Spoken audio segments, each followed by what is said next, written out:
BEREA, the Browns might have some fireworks left for Hue Jackson's return to Cleveland. Defensive end Myles Garrett said Wednesday he expects some of his teammates to be fired up about another reunion with Jackson, even though the Browns already took out their frustrations on their former head coach by pummeling the Cincinnati Bengals 35-20 on November 25 at Paul Brown Stadium. Probably. I mean, it's another game for me, but I feel like some guys, since he's there, that's still a motivating factor for them to try to get after it a little bit differently, Garrett said.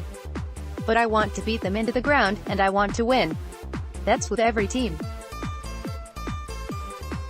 It doesn't matter who they are. Jackson will appear at First Energy Stadium on Sunday for the first time since the Browns 6-7-1 fired him October 29. He joined the Bengals 6-8 as a special assistant to coach Marvin Lewis on November 13. I'm sure he'll get booed a lot, left guard Bitonio said.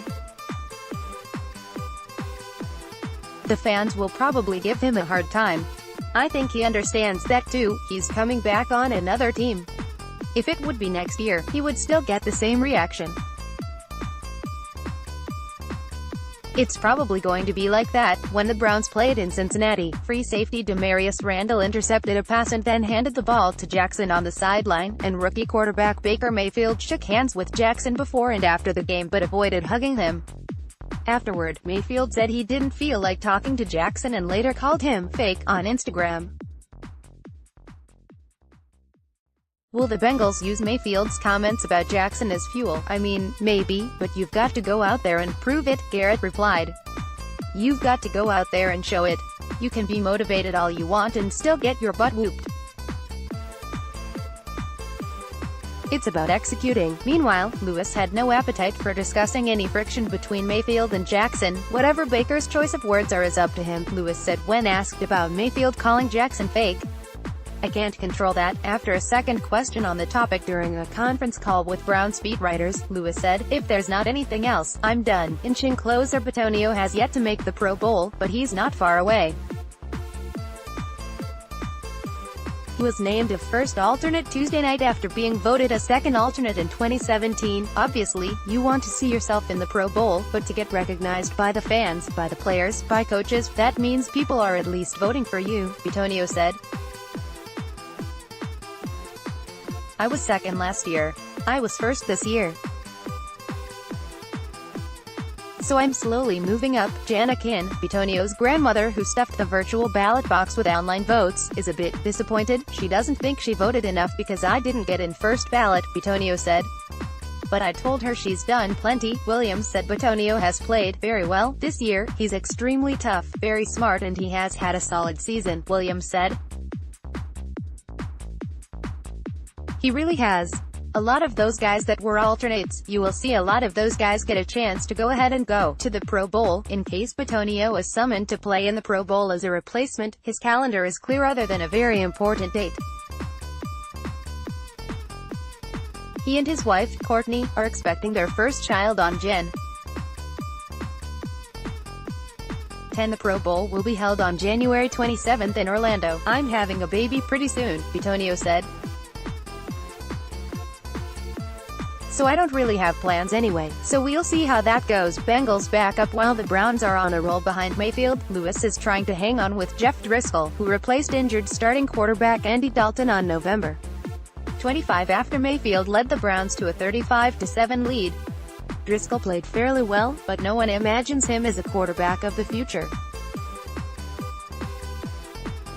He was a sixth-round draft pick in 2016 out of Louisiana Tech, where he transferred after a choppy run as a Florida Gator.